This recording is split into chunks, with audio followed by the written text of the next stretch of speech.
Né en 1919 au sein de la communauté noire de Tulsa dans l'Oklahoma aux États-Unis, Harold Joseph Singer, dit Hal, a toujours baigné dans la musique.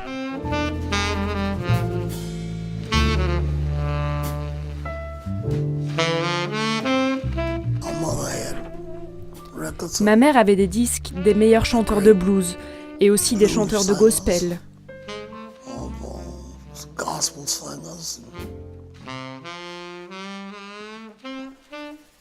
De nombreux groupes comme Ellington et des choses de base comme ça.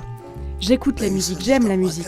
Et dans le quartier noir où j'étais, vous pouviez écouter de la musique 24 heures par jour. C'était il y a très longtemps.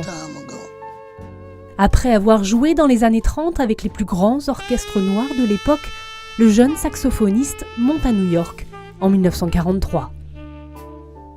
C'est là qu'il va côtoyer et travailler avec les plus grands musiciens de l'époque, de Billie Holiday à Duke Ellington.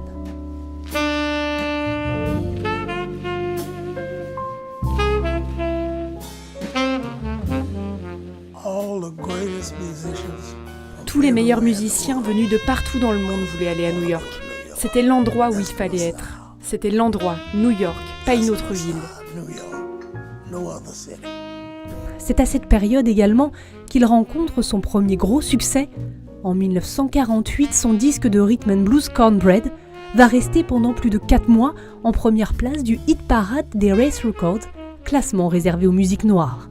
Ce tube a été numéro 1 pendant plus de 4 mois.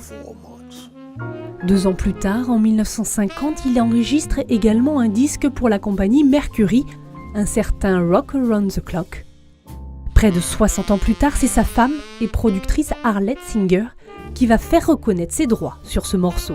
C'était ça, quoi, le disque qu'il avait enregistré en 1950, l'été, avec ses musiciens. En 1965, lors d'une tournée en Europe, il rencontre sa femme à Paris, où il va s'installer définitivement.